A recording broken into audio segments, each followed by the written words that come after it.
War it's so easy. Jackson here. Welcome back to the Daily Endeavours for the 27th of January. As always, there will be timestamps if you want to reach a specific part in the description. Got 10 steel set. Crafting with the Clothier skill, placing furnishings, loot containers, complete a group dungeon, and earning award medals in Battlegrounds. Very easy set, very straightforward. I would say these two aren't worth running, simply because these three are just, you can do these all in a very short amount of time. However, if you do want to get the tickets at the same time, you can do the group dungeon on your own as well, I suppose. Alright, so I will go through Clothier, but I think these two should be linked together, because I think you can do both of these very quickly, basically one after the other. Alright, so with clothing, there's not really anything, any shortcuts to talk about, unlike the deconstructing one the other day. It's just craft 4 items. Now there's two sort of main methods I suggest. The first is just to craft 4 jute items. Just make sure you don't craft chests or legs, just because they cost more. There's no point using extra for the same thing. So just like 4 sashes or 4 helmets. I just use rawhide or jute. You can get these from guild stores for very cheap usually. A is through writs. Writs are a really good way to do these because writs can give you a lot of good shit. You can get dreg wax from them. So, yeah, dreg wax is the most expensive golden mat of the crafting materials. So, to make writs quicker, you can get a add-on in PC. It's called Lazy Writ Creator. Yeah, it's right. Dogabun. Dogabun's Lazy Writ Creator. This one here. It just automates everything for you, basically.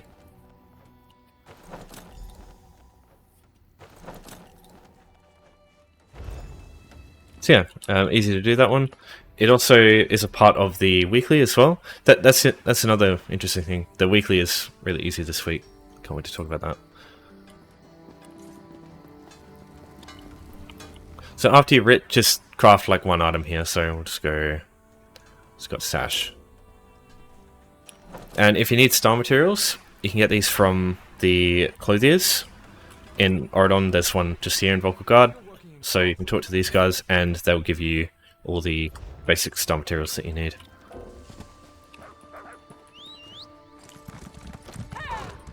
Alright, so we'll just hand this one in, see what we get. Didn't get any dreg wax, but yeah. Some other stuff, some more ancestor silk back a bit, so. Okay, so when it comes to containers, first thing, just make sure you have the Imperial City DLC.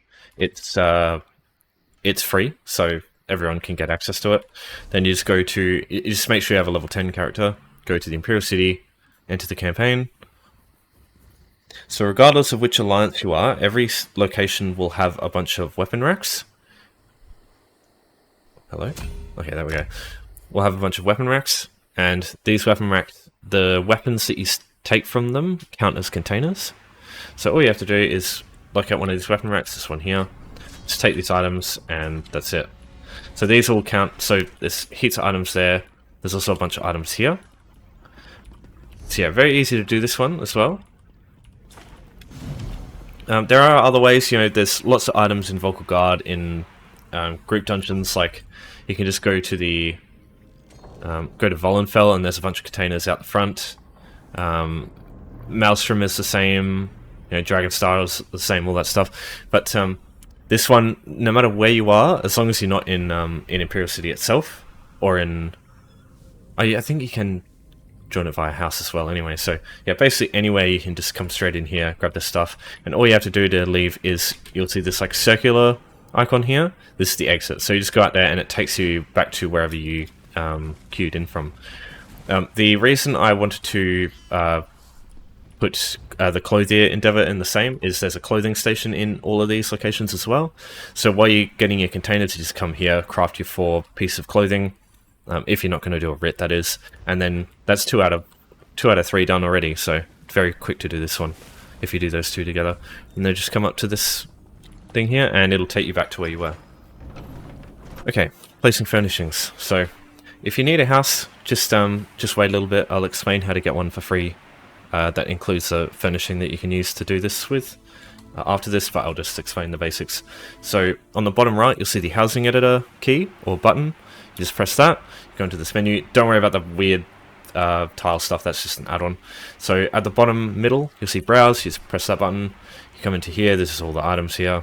Just go, now I've got a bunch of items here that I've purchased, so you can just place these over and over. The only thing to keep in mind is if you pick up an item that's on the ground and try and place it, it doesn't do anything. Items have to come from your inventory and be placed. So that's why I've got these wood cutting logs here, so that I could just get this stack of 10 and just place them like a madman very quickly and just get this done in like a few seconds. So you can do one item at a time, but if you just got one item, you place it and you have to go back into your inventory to get something else. So it's just a bit annoying doing it that way, that's all. Alright, so free house. You come here to Vocal Guard, you've got this way shown by default. Just northwest, you see this house here. Where this location is, there'll be a lady you can talk to. Just exhaust the dialogue, just keep pressing E until you complete a quest, and you'll get a free house. The one you get depends on your alliance, so there's 3 available. So you've got Mara's Kiss, which is the Almeri one, the Ebony Flask, which is Ebonheart Pact, and then Rosy Lime, which is Daggerfall Covenant. So whichever one you get, they're all the same, so you just find where they are. Oh, god damn it. Yeah, so you go map, go into Houses tab here, you click on it, and then you click and go travel inside. And they all have the same thing. They've got a candle inside that you can use. So here's the Rosy Line. So right here you've got a candle. So you can pick this candle up, you can put it in your inventory, you can bring it back out and you can place it. You can just do that over and over. So you can also do this one for free, so it's good. But I will show you just something I like to do to make this just a little bit quicker. Okay, so come here to Daggerfall now. This way shine's unlocked by default as well, really easy to get to. Talk to Rizika here from Goods Furnisher, and these wood cutting blocks are what I buy. So these here, I've just bought a stack of 10.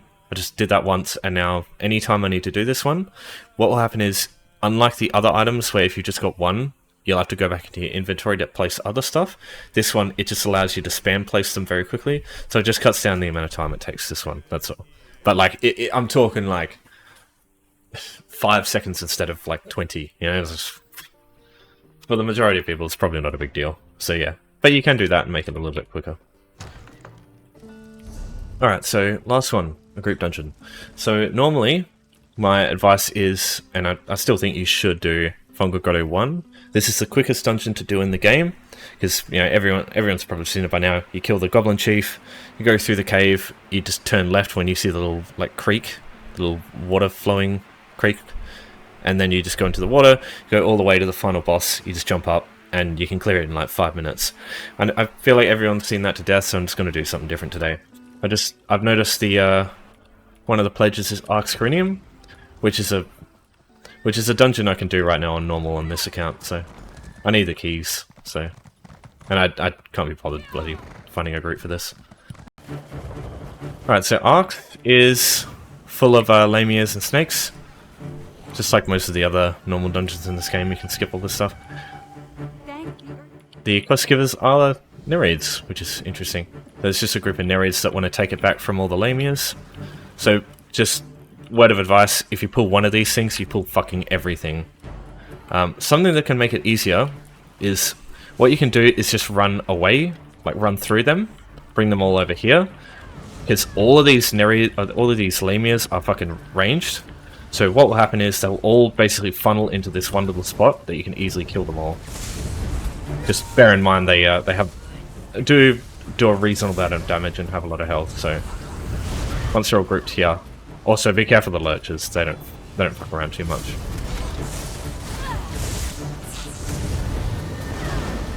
Any of these ones in the back, try to interrupt them if you can, because when they do that scream, I think they get like a damage reduction bonus.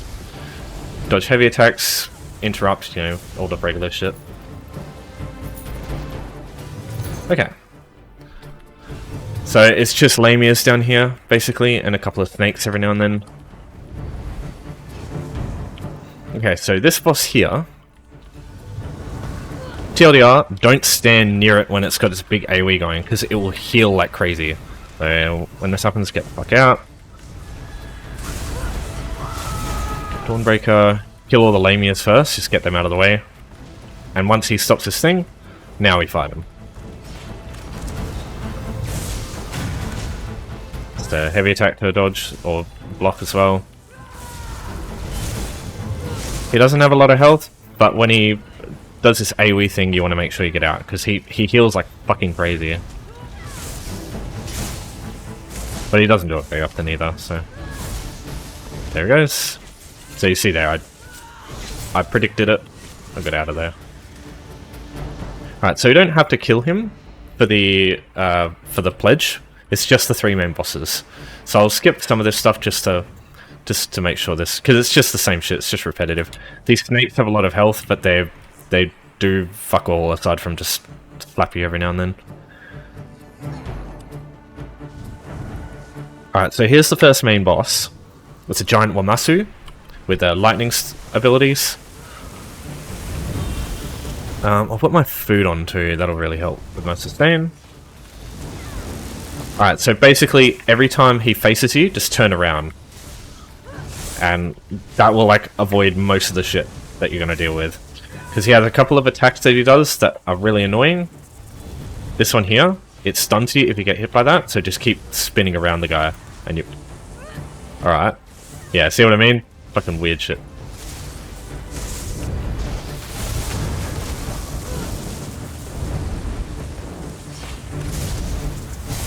There goes the fucking annoying shock thing again.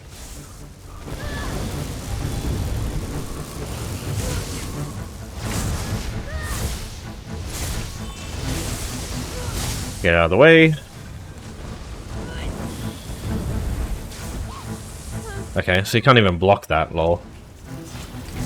I don't see that at all, because he usually dies by the time it's fucking hits me. So yeah, it seems that the only way to dodge that is either to stand in like a specific location that doesn't make any sense, or just raw dodge it. Alright, so that's boss 1. Now this lady will come up.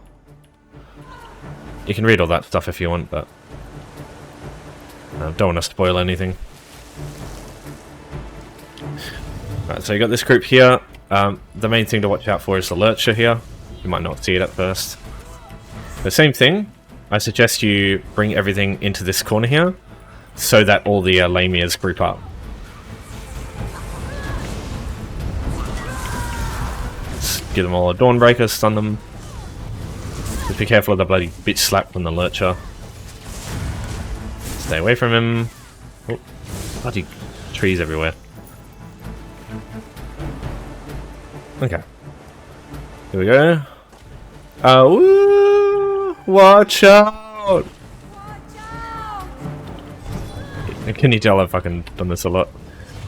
Alright, let's kill these people before we... Or these people. They are considered human foes according to one of the endeavors, so... I guess they are humans, I guess. Right. Okay, I'm here to help you, blah blah blah. Alright, so we're getting close to another boss. So here, the practical, or like the way seems to be that you'd go that way, but the bridge is down, so you can't go that way. So you've got to go this way. With the lurcher. So this boss in here, on normal, you really don't have to worry about this shit, but there's like one thing you gotta keep in mind. Maybe on vet if your group's not the best. So the boss here, keep them away from the snake and don't kill them, because the snake is like your lifeline when she does like a different mechanic. Again, on normal you really don't have to worry if you've got just like a slight amount of healing, but yeah, it's worth mentioning. So what happens is, yeah, you see the snake, you stand underneath the snake's circle, and it protects you from the AoE. And the snake does range damage, so you can just keep the snake in the background while you just kill the boss. Yeah, there's not much else to this fight. She doesn't do the scream thing that the final boss does, which is good, because I fucking hate that attack. So here she goes again. She'll say, "Hide from my song, little pet," and then she'll do this. I've just got siphoning strikes on, and that's my only heal. So yeah, you can get through this with very little healing. Raw dodge.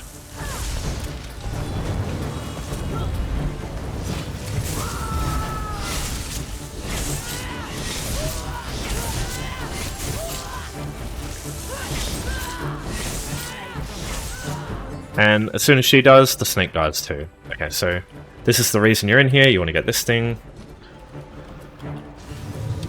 We move. So fun fact, you can hop on your mount in here. I'm pretty sure it's the only section in this entire place that you can, and it's only until this spot. Bloody sauce.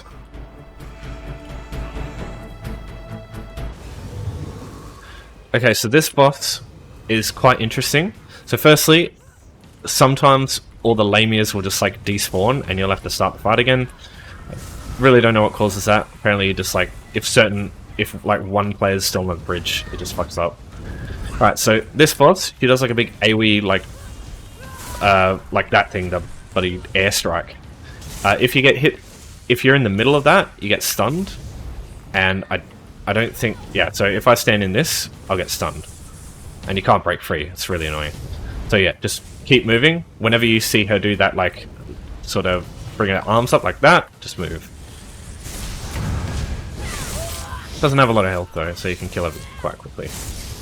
Alright, not much to go. So, gotta go through here. Got some lamias in the way. Skip them as always. You've seen these guys before. Here, I'd just like bring them here and group them up, just so all the ranged ones aren't in the back. So we've got this boss here. The only thing to worry about is this boss has like a really hard hitting heavy attack, so.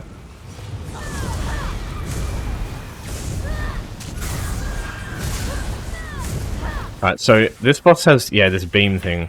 This beam thing is a problem. Especially that last hit. That's the main problem with this attack.